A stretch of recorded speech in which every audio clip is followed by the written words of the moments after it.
Good evening. My name is Jay Rothman, and welcome to Real Men, Real Talk Raw.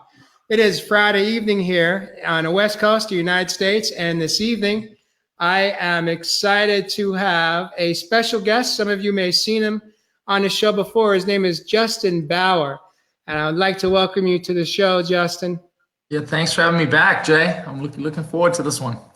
So last time Justin and I got together on the show, been a couple of months, just under a couple of months, maybe 6 weeks ago. We spent a lot of time talking about your past, and for those in the community that caught the last show, those that did not, just to give a brief background, Justin is a retired professional tennis player, and he played in the Australian Open, he played in Wimbledon, and he spent the first part of his life just totally focused on tennis and making it to the highest level of performance as a professional. And so I was just so enamored to really learn more about, what did it take to get from being that 11-year-old that picked up the tennis racket and 10 or 11-year-old, I believe, was when you really started, or at least took it seriously. And what that journey looked like for you. And what I really wanted to do, part of that show, was to talk a little bit about the book that you're writing, that you've been working on for some time now. And so we ran out of time and decided, let's do a second show. And so this is why we're back tonight. Before we jump into, before we go mental here with Justin, I just want to welcome those viewers that are here with us this evening. Thank you for being on the show live with us. That's Priceless Princess Jewel. Princess Jewel says, I know about Justin. And how does Priceless Princess Jewel know about Justin? Is this someone in your circle of life? I don't know. Yeah, I'd have to see the... You don't know who it is? The name doesn't ring a bell, no. Okay, well, Priceless Princess Jewel knows about Justin. So maybe welcome to the show anyway. Yeah, let us know how they know you. But those of you that are not live, it's okay. It doesn't matter when you show up. What matters is that we show up, so we can catch the replay. And without further ado, Justin, I just wanted to do a quick check-in and find out how have you been since we got together last, and then if there's anything you want to share with our community before we talk about going mental. And what does that really mean? Yeah. So, well, yeah, I've been good. It's for anyone who's written a book, it's a little bit like building a house where, when you start and the walls go up and the roof goes on and you think, we're going to nail this thing. And then you start doing all the finishing work, the painting, and suddenly you realize it's a major time consumer. So we're in the final stretch now. We've done the big final edit, and so the content's there, the big final edit's there. Really, what we're going to do now is just do some last touch-up stuff, and we should be ready for print in 30 to 45 days. So the goal is 45 days, but I think we'll be ready a little bit ahead of schedule. So it's all very fun. It's very fun. It's very exciting, and we've definitely had a lot of fun on this project. So I'm already imagining if there's going to be a number 2. So that's probably a good thing, Isn't that interesting how that happens? It's when you wake up one day and you realize, like, well, you haven't even finished the first book yet, but yet you have a feeling, a sense, intuition that there's going to be a second book. And yeah, I mean, it's. Alongside the book, I started a website called Mentally Tough Me, and the whole idea there was, having been a coach for a long time now, and I've worked with a number of good tennis players. I've also worked with a number of students who didn't go on to be great tennis players, but have gone on to have tremendous academic success and tremendous life success after. So obviously the root materials that you teach on the tennis court, the perseverance and the discipline, that sort of thing, have opened doors for these people to maybe not have the same talent in tennis, but identify their talent for medicine or for engineering or whatever, and go on and do that. So that was kind of, the seeding idea of the book is you sit down and you think to yourself, I mean, I obviously want to contribute to the planet, and I obviously want to do my part to help in some way that I can. And I guess you look and you say, well, what can I help with? I mean, I don't code computers, and I don't design amazing buildings, but the one thing that I have a lot of experience with is competing. And I've spent a lot of time and a lot of matches and a lot of tournaments, a lot of different countries, and so I just thought, the competition against yourself is probably one of the most important ones to win. And I wonder if there's something in there that I can put on paper that's going to be helpful to someone. So that's the whole idea is I'd love to reach somebody somewhere and make an impact.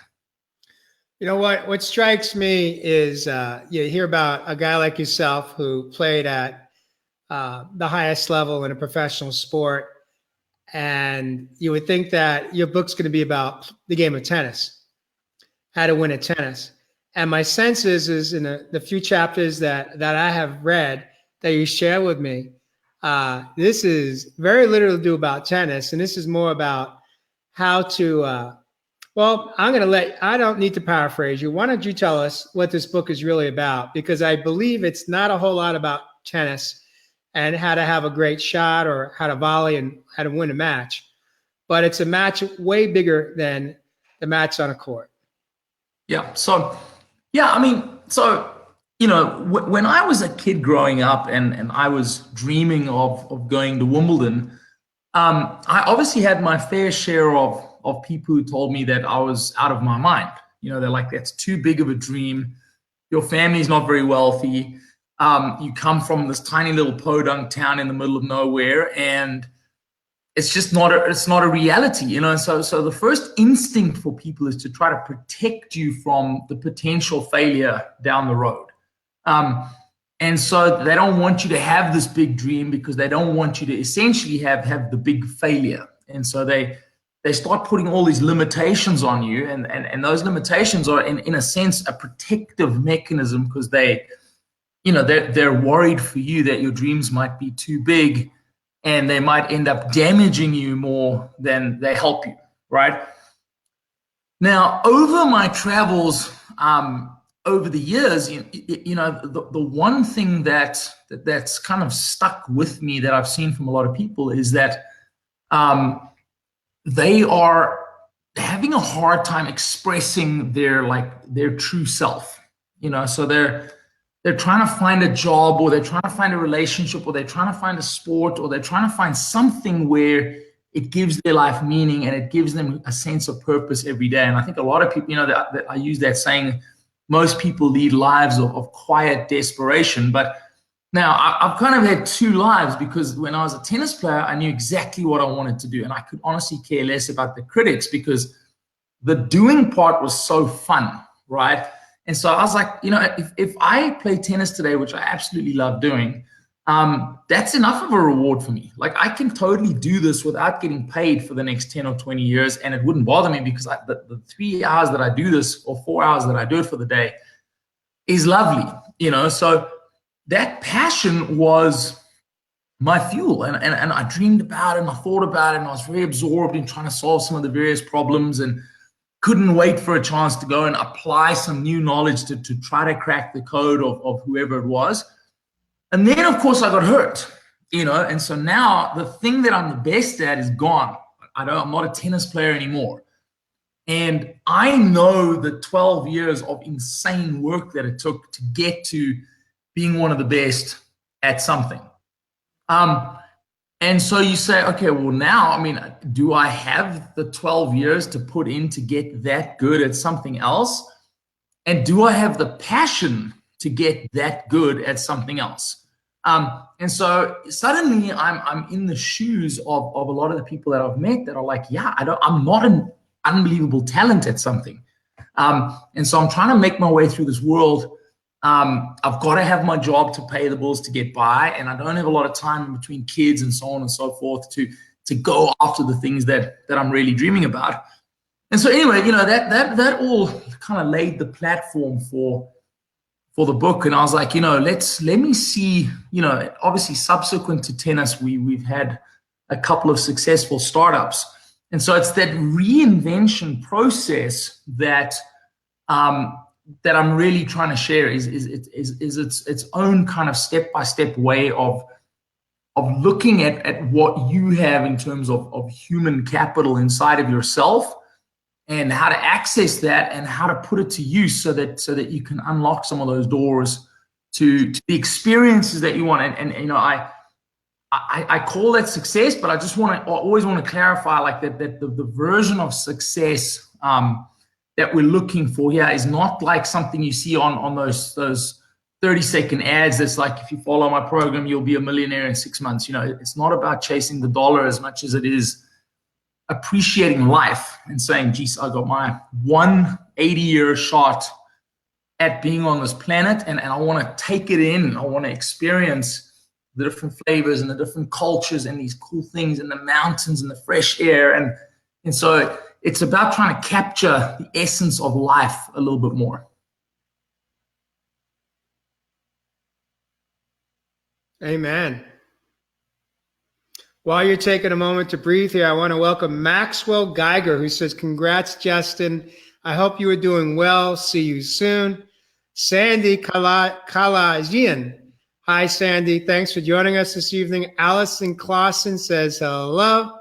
And we still don't know how priceless Princess Jewel knows you. But he or she refers to you and me as hi, gentlemen. So we have been addressed in a very, very kind way.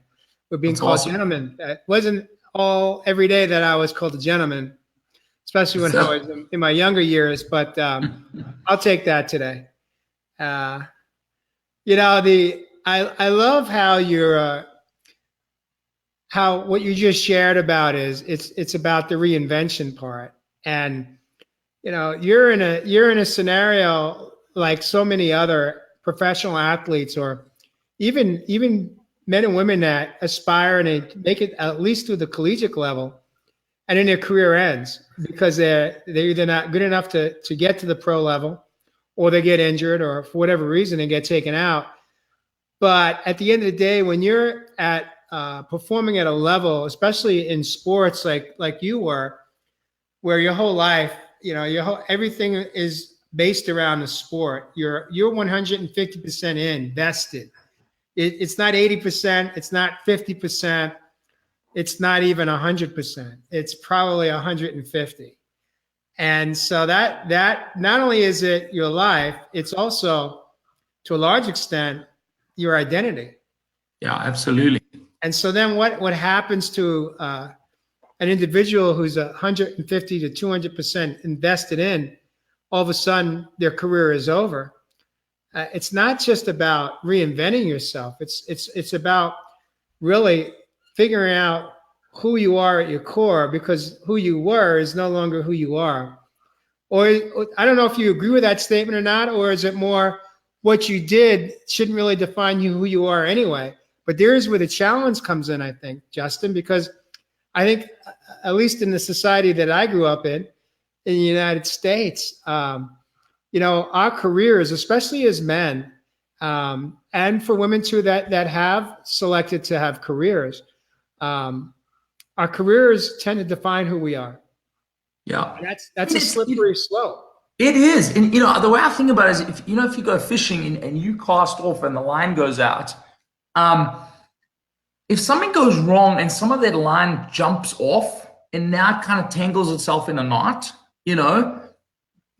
we're all closer to that experience than we think. When things are going along smoothly and you've got your relationship and you get up, you take the kids to school and you've got the job and you've got enough money coming in and you feel like everything's okay, and then something happens to change your life. I was just reading about Selena Gomez today. It's a great example. She's on the top of the world, everything's great, and suddenly she needs a kidney transplant, and apparently it was successful. But we all have this conveyor belt of obstacles that comes towards us that is our life. And basically, I think you have two objectives. So objective number one is you want to be able to express yourself fully because you are a very, very unique specimen. And if you think about cosmically, if you look at how many stars we've been able to see now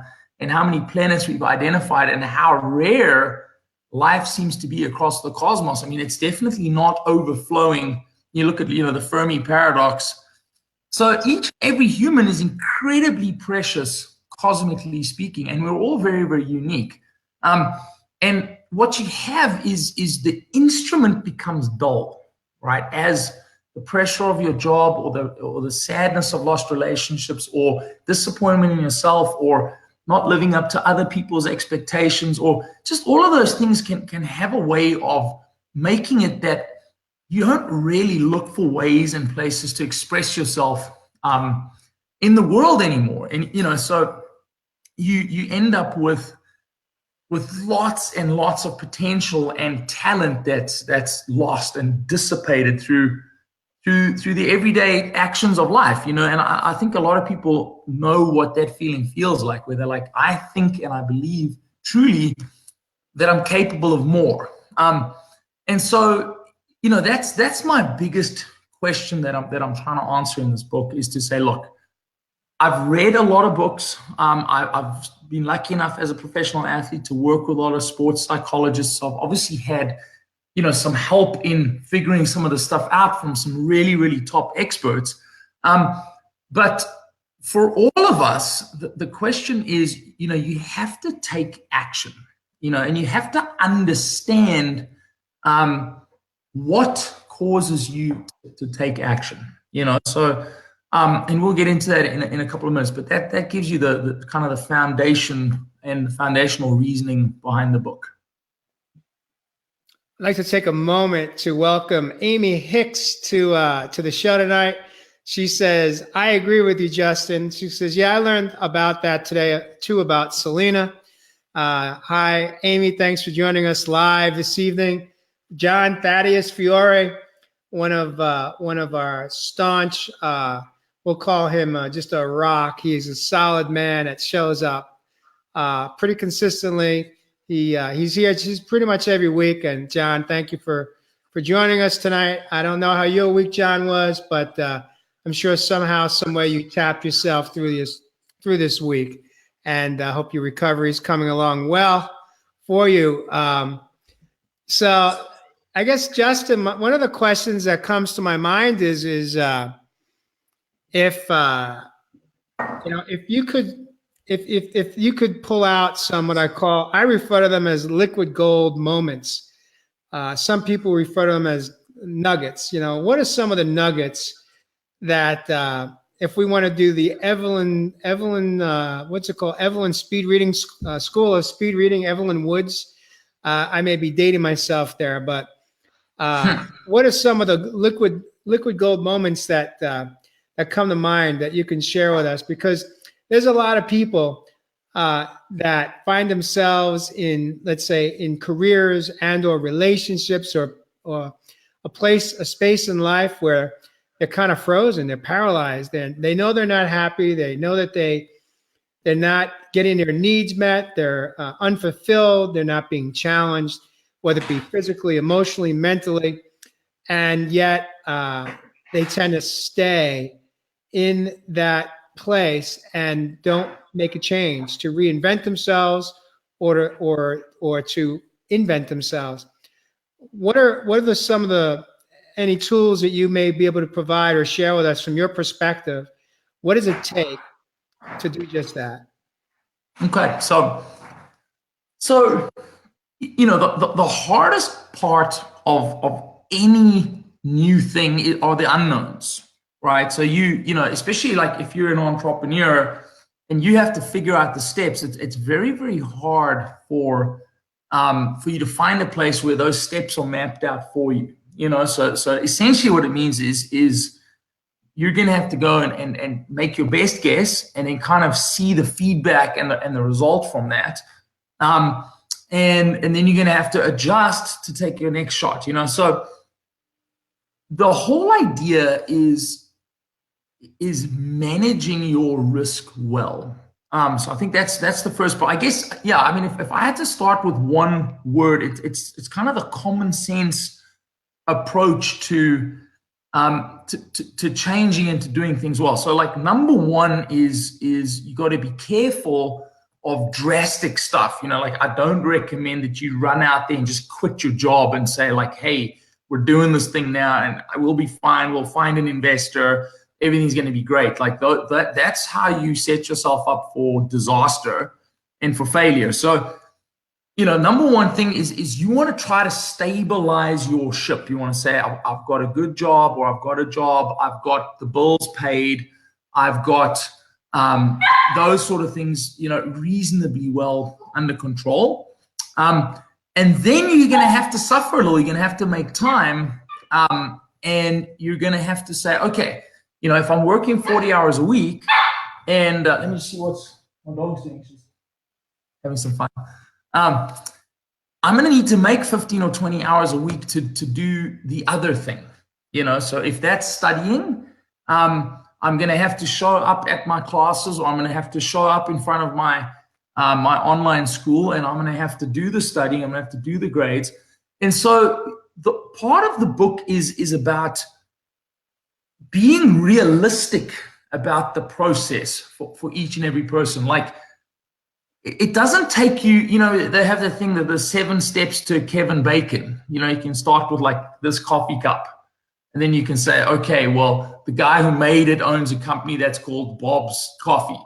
Bob's daughter used to date Kevin Spacey, you know, or you know, Kevin Bacon. So you can, within 7 steps, you can get to Kevin Bacon. If you actually think about wanting to do something cool, that's already been done before. I mean, somebody's been standing on the moon. Somebody's got $1 billion company. You know, so for you to go and get your degree now, change fields and do a different degree, it's not that unbelievably difficult, but it just requires you to walk through the process. And what most of us get wrong is the walking through the process part. You know, we either lose motivation halfway, we either have stressors that kick in that make us choose to go back and say, well, you know what, that was too stressful and too difficult. And so, you know, there's lots of things that can get in between you and actually getting it done. But for a lot of people, they just get it done, you know, and they sit there and they say, yeah, we did it. It was hard. And, you know, I got another former student that just finished getting his PhD. And it was hard and it was tough, but he did it, you know, and he made the sacrifice of time. And so anyway, this is where I believe that the book can be a big help, is to look at someone who maybe doesn't have the self-confidence and doesn't believe they deserve better, and to have pragmatic answers for them that are along the lines of like, yeah, you probably don't believe that you can do this right now. Just the same as if you said to me, hey, I'm going to fly you out and you're going to play Roger Federer tomorrow. Aren't you excited? And I'd say, well, I'm sort of excited because it'd be nice to see Roger Federer, but the reality is he's going to murder me because I haven't been training, I haven't been preparing, I haven't been following any kind of process. And how can I expect myself to do well? But if you said, hey, this exhibition match is in 2 years from today, and you've got all the resources that you need and you can go and prepare, I'd say, well, look, I don't expect to beat him, but I guarantee you, if you gave me 2 years to train and prepare, I'm going to do a lot better than I would do today. Because I'm going to be leaner, I'm going to be fitter, I'm going to be more well-rehearsed, I can watch some tape and study it, and I can go out there and I can have a much more valiant effort towards it. So this is the thing that I think has always been, you know, when you sit and you talk to your wife and you say like, hey, you know, what can I offer? And she's like, well, you know, a lot of people have trouble starting stuff, and you've been able to start several companies now. And so obviously that startup hurdle is something that you've been able to get across. And I think a lot of people would like to kind of have some answers as like, yeah, how do we get across some of those things? So there we go. Yeah, I appreciate what you're sharing here. I'd like to bring up a few things that are being shared in the community tonight. And by the way, if you're watching the show live or even on replay, if you hear something that resonates with you, feel free to hit like. If you love it, hit love. Love it. And this show is it's a conversation, not just between Justin and myself. It's a conversation between all of us. And so Amy Hicks asked a really good question. I'm putting it up on screen so that we all can hear it and see it. How do you get the energy after an 8-hour or 12-hour day, though? Because when I get home and I want to do something other than work all the time, but I am exhausted. So how do you find the extra energy to, I guess what you're saying is after a full day of work and whatever else you got going on, how do we carve out time to put into investing in something for our future? Yeah, and that's a great question. I mean, that is, I feel like the $1,000,000 question in a way, because that's something that we all confront, right? So, number one is your overall state of being. So the easiest way to think about that is, when you're in love for the first time, when you're young, you're a teenager, and that love is really strong, you think about how many 3 a.m. nights you had. You go to the nightclub, you have a couple of beers, you have a great time, you're chatting, you're going to change the world. You got all those hopes and all those dreams, but there's just all that energy there, And, my coach used to say, I've got all these little nuggets in my head, but she's like, it's amazing how you're never really that tired when you're having fun, right? It's only when you're doing something that's a chore and you're on your 5th load of laundry and you're like, it's only taking me an hour, but I'd rather be, running across traffic blindfolded and seeing if I can dodge cars right now. So, the reality is you've got to have something that you can get excited about. Now, here's the catch-22 is you want to get excited about a new you. You want to get excited about looking better in a bikini. You want to get excited about getting that degree. You want to get excited about doing something cool. And what happens? You get all excited, you get started, you're going great, and suddenly 3 or 4 weeks in, you realize, oh, bollocks, this is a hell of a lot of hard work. Or what happens is doubt starts to seep in. You miss a day, you miss a second day, you miss a third day, and suddenly that voice starts, yeah, maybe you're just not going to do this. Maybe you don't have the discipline. Maybe you aren't special enough to want something more for your life. And maybe you should just be like gratitude and be okay with this place that you are in your life here. And that voice and that debate starts, right? And realistically, how many times have all of us given into that debate and said, yeah, you're probably right. And, this what I have right now isn't that bad. And I suppose I will, I'll settle for it, Yeah, and I refer to that as almost a form of self-sabotage. Yeah. Yeah, we start to go to self-doubt, and we start to weave a whole story. We put a whole story together, and before we know it, we bought the story hook, line, and sinker, and we're right back to square one. Yeah, and like I say to people, I mean, you those types of people, you should be in sales, because you just sold yourself on the idea that mediocrity is okay for you, and I mean, you bought into that. Don't. So anyway, so then I go through to the common sense answer, which is like, look, if you really want to do it, right, there's a couple of things that are absolutely going to happen. So one is you need to start carving out some time, right? So you need to say, okay, can I be more efficient at work? What if I got there and I got everything that could be done by 3 p.m. instead of 5 p.m., right? With those extra 2 hours, would I be able to, now that I'm done, say to my boss, hey, do you mind if I get done early, I can take a couple hours extra? What if you knew that you were going to be super productive and you got up a couple of hours before work, right? So if you're able to one, be more organized and planned and productive, then you free up your mind, because, what are the things that drag on your mind is unfinished business. So if you have an unpaid parking ticket, you got an upcoming court case, and you're going through a divorce, and you got a story here, and you got a thing here, it's very, very hard to be resourceful and to be focused in, because you got so many things pulling at your attention, So if you grab control over as many things as you can control, and you say, right, I'm going to be a dynamo at work because I want to free up my own mental space to be able to have time to think about this cool thing, right? I want to And what I was thinking now, is I actually want to kind of go through the formula, if you will, which maybe answers that question in an even better way. But basically, you look at your overall state. So that's step one. Overall, am I really desperate and motivated to change? Or am I still kind of, I'm okay with being where I am, right? Because there's a level of desperation where you will change. They call it rock bottom, or they call it like, I've just had enough. I can't take it anymore. So if you've got that sense building up of like, no, I don't want to have to deal with this for another 10 years. And I can't imagine sitting in the same cubicle again. It's time to start doing something about it. And again, this goes across from better nutrition to better sleeping patterns to better relationships to better jobs to just better hobbies. Spending instead of spending a couple hours watching NFL, just find a museum for the weekend. Just open up the senses, right? Then number two is taking control of your action states, right? So what is it that causes you to take action? So if you go back to what we were talking about a minute ago, if that debate of I'm not good enough, or should I do this, and I don't have the discipline, if that causes you to take the action of quitting, right?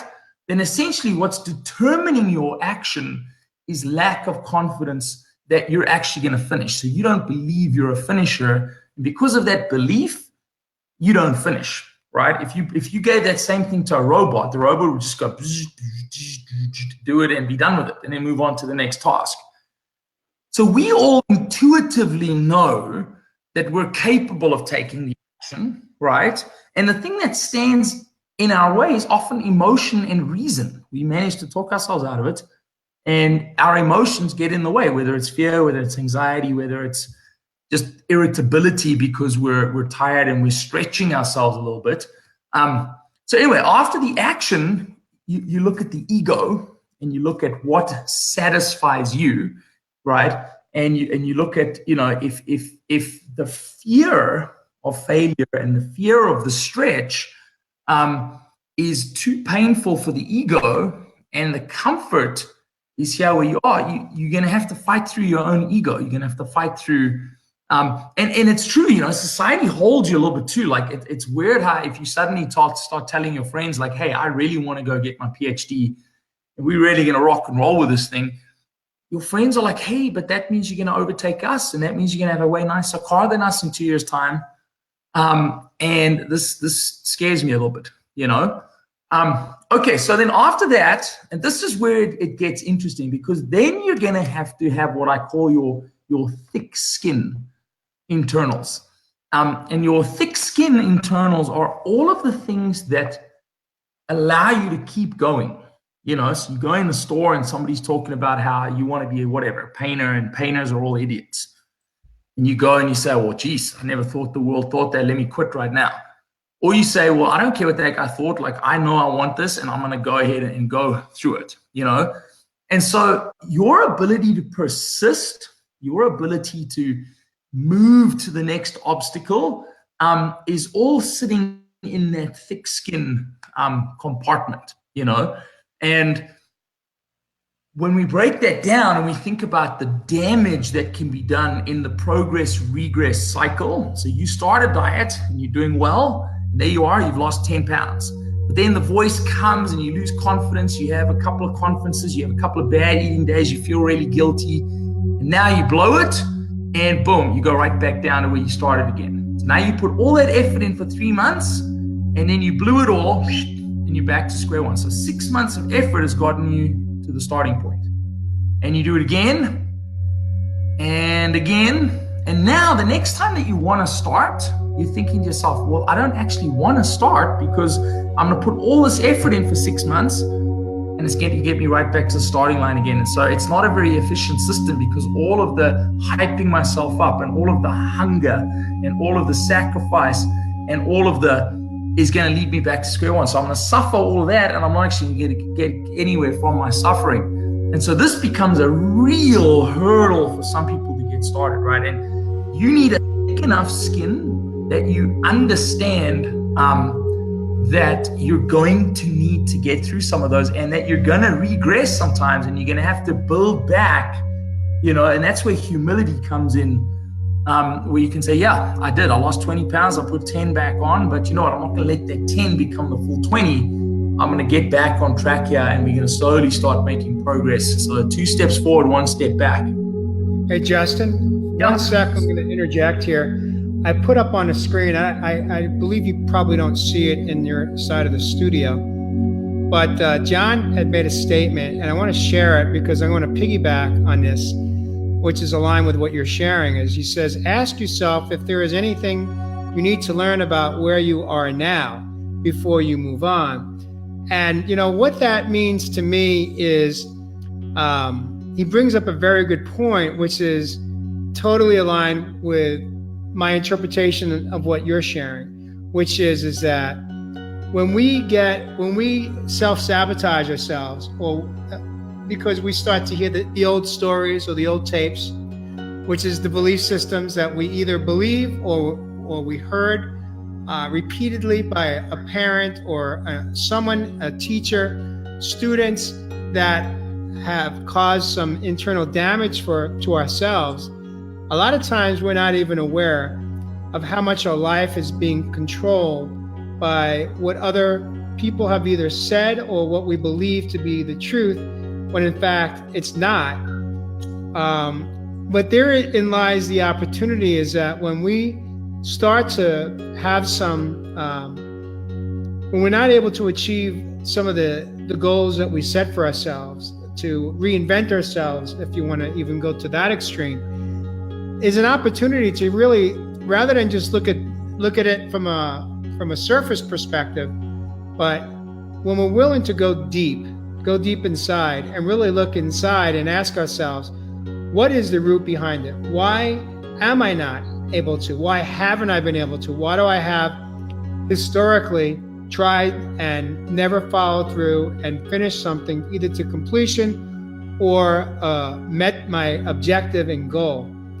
And I think that if we're willing to ask ourselves that question, which I believe is what John put out there is where the growth opportunity comes in, because I believe, from my experience, is that when I was willing to look internally and really look at, to me, the derailment off the track is the symptom. It's not the problem. Agreed. Yeah. You got to get to the root. And I believe that for us to truly achieve contentment in life, in all aspects of our life, not just careers, but our relationships with others, our relationship with ourselves, and all the things that are important in our life, we have to do some internal work. You got to do a lot of internal work. I mean, and that's the thing, like when I see a lot of these 90-day or 12-week or whatever programs, it seems the common sense part is getting to like, no, you're gonna have to like apply yourself, and you're gonna have to consistently apply yourself, and funny enough, the next one on my list is talking about applied wisdom, and so this means a couple of things. One is you need to get the knowledge from somewhere, you need to understand yourself, so further down the list, we look into your coping mechanisms. And it obviously goes, a little bit deeper in there, but it's, for example, one of the topics in your coping mechanisms is help offered, help rejected, right? And so you have a problem in your life, somebody offers you a solution, but you actually prefer to reject that help and stay with the problem. And now if you look at that, you'd say, okay, well, that is not applied wisdom. It's the opposite. I know, and somebody else is showing me what the right answer is, but I'm unable to accept it, and I'm unable to apply it. Now, why do you think that is? Why do we run away from that? Why do we tend, and I say I'm saying a large majority of people tend to ignore that or run away from where the true answers lie.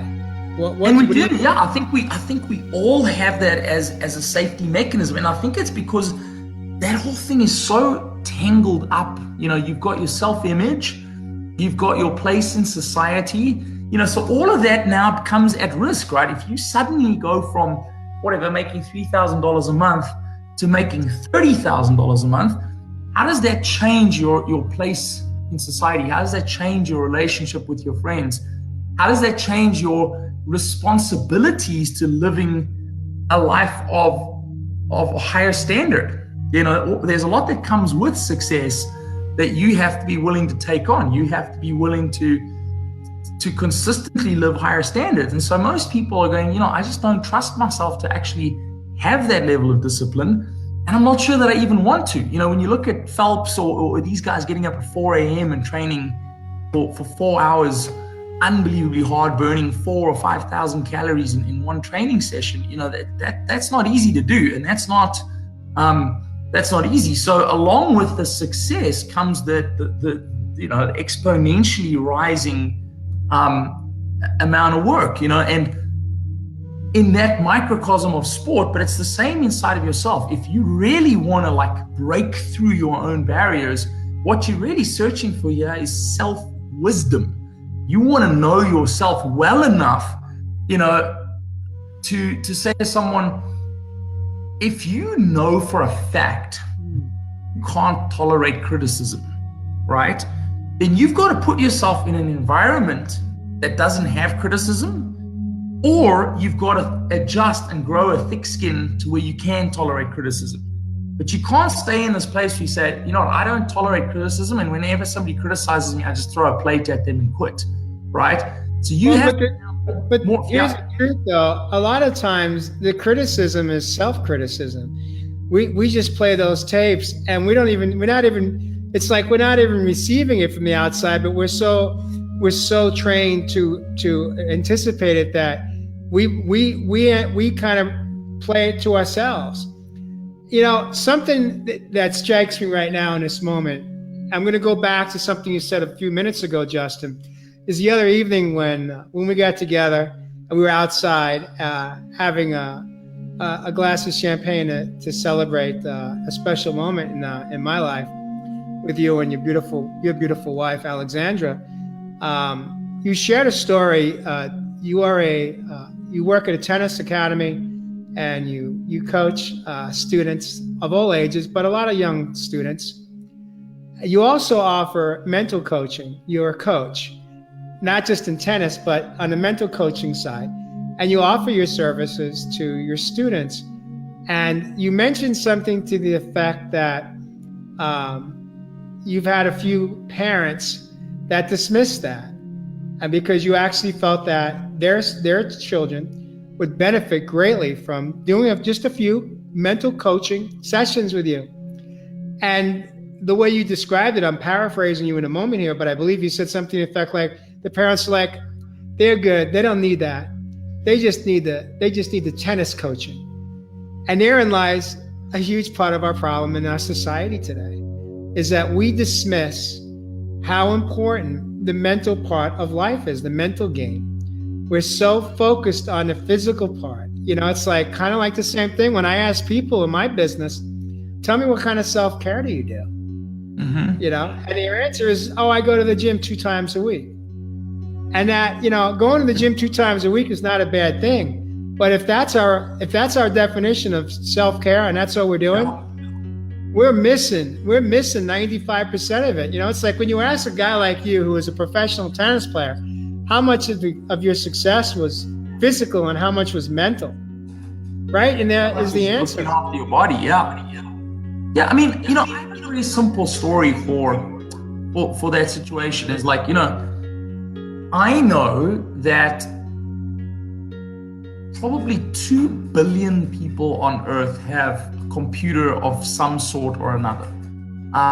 It might be more, it might be less. That's going to be kind of my best guess, looking at China and Europe and India and the rest. Now, if you think about it, if you think about somebody like Steve Jobs, we all had a computer, but who took the time to actually say, let me open it up and let me see what the components inside look like?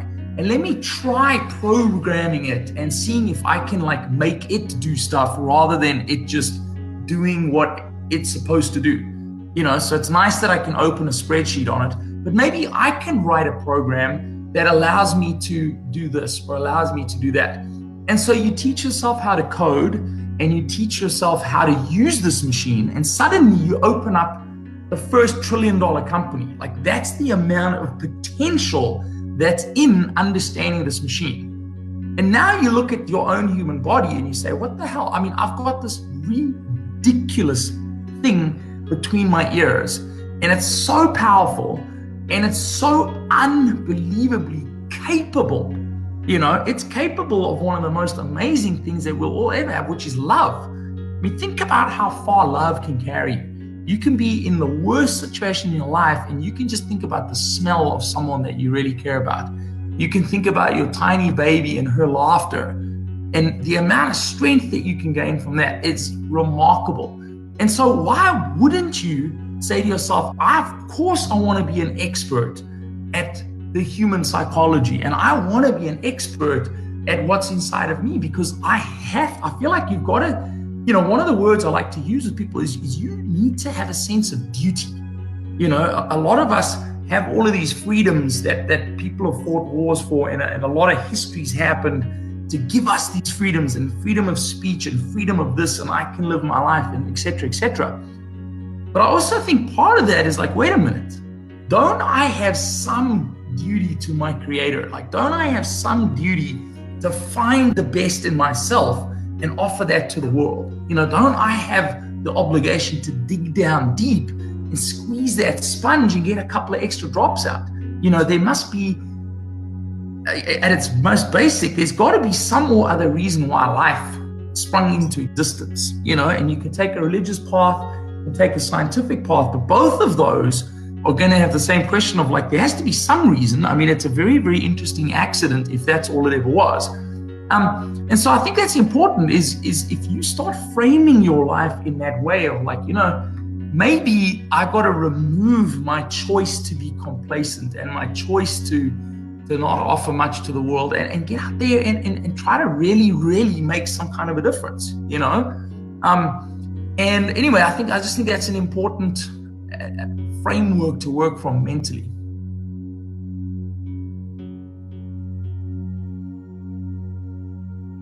And have fun. So many people that all they really care about is having a good day and smiling. And, like I say, one of my most profoundly positive experiences was when I went to India for the first time, and I don't like to talk about South Africa's apartheid history, because there's two sides to that story, in the sense that, like, there was a military regime enforcing it. So there's a lot of people who weren't behind that, but there are a lot of people who were behind that.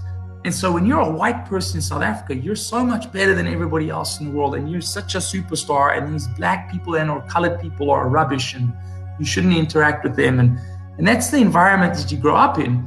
And now suddenly I'm in India and I'm looking at these people and they're having so much more fun than South Africans. All of the people wielding the guns and the power and all this rubbish are miserable. They're having a terrible time because they're oppressing another human being, and they're investing in hatred, and they're investing in killing the spirit of the human. And as we've seen a million times, what happens? It's like a coiled spring.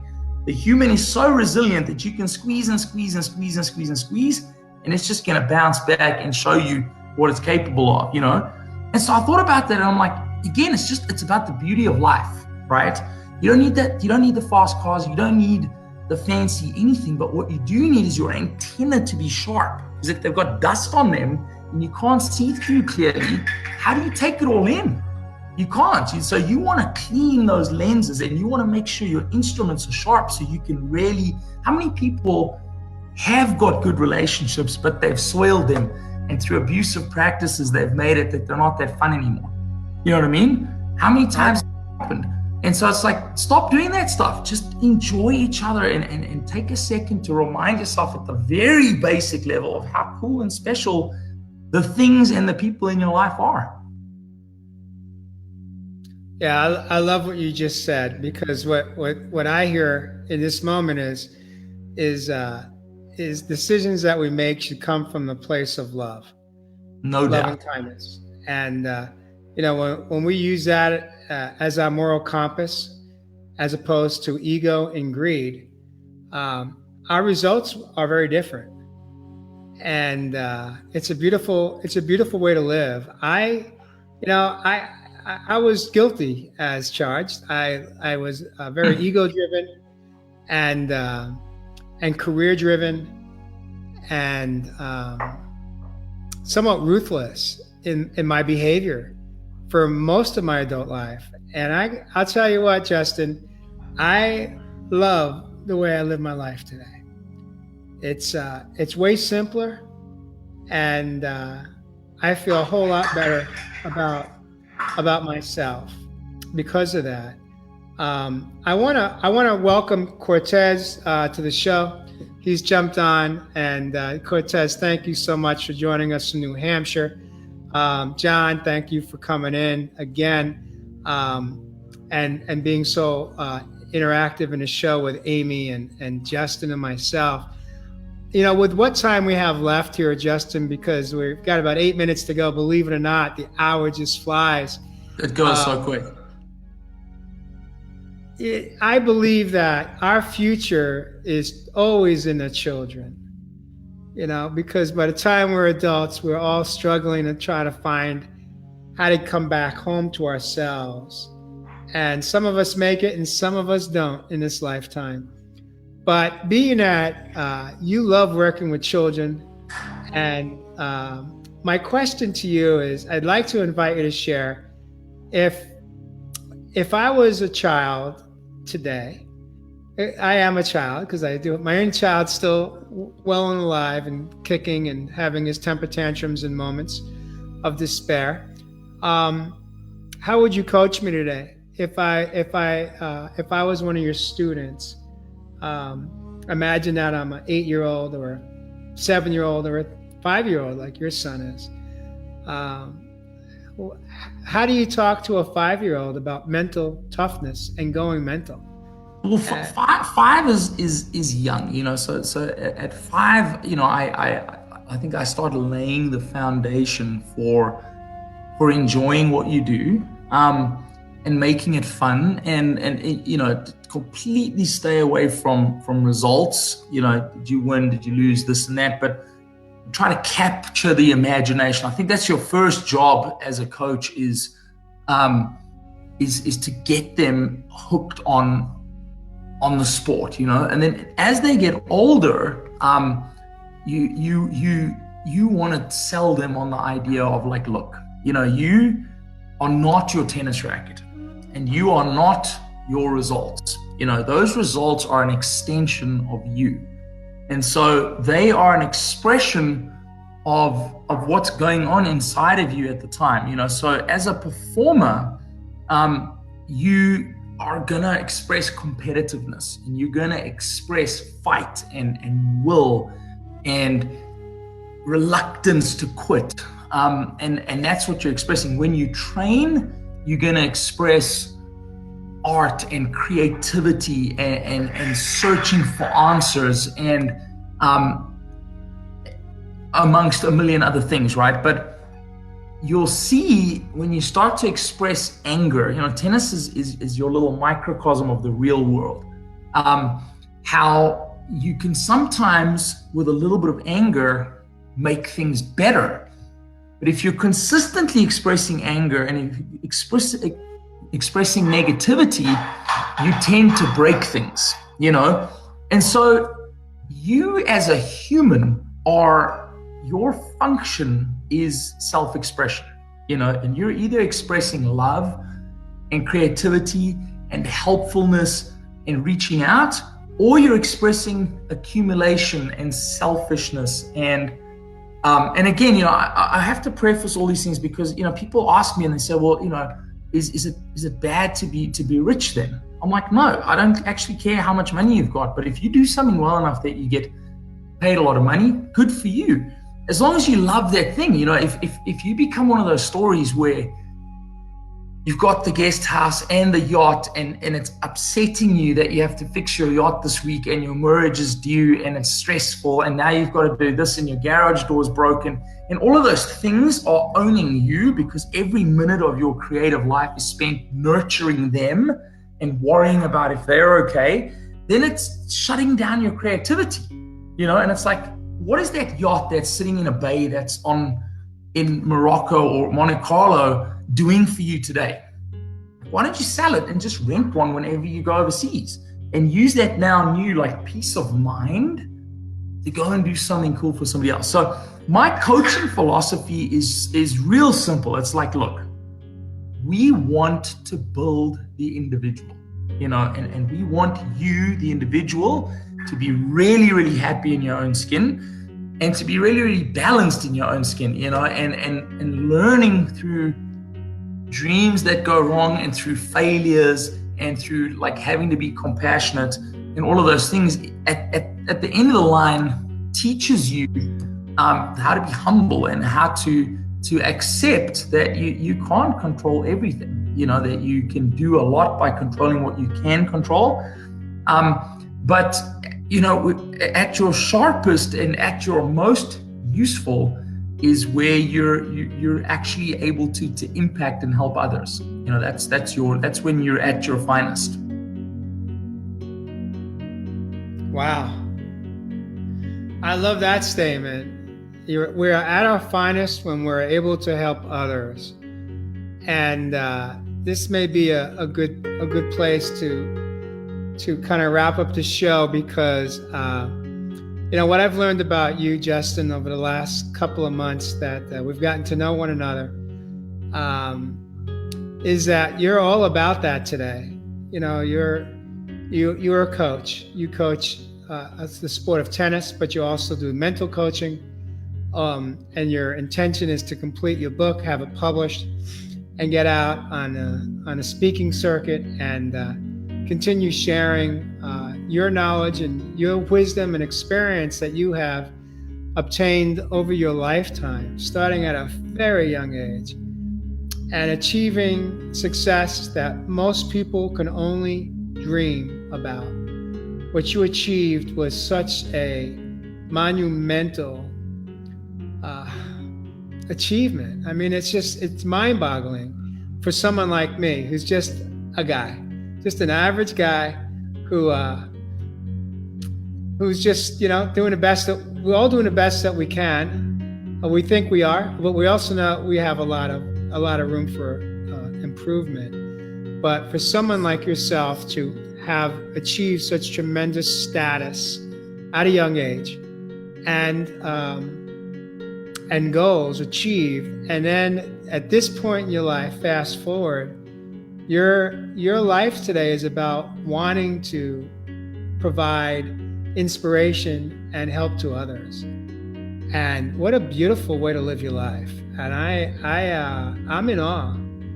I have such tremendous respect for you, more so because of how you choose to live your life today, even more so than what you've accomplished in the sport of tennis. I just love that about you. And, I'm excited about your future. I'm excited about our future together. We're both at a point in our lives where we're putting we're digging deep inside, and we're taking risks, and we're pushing through. As you said in the last show, we just need to know when to just jump in. Yeah. Jump in and stay in. What's that? I said, and just after you jump in, stay in. Yes.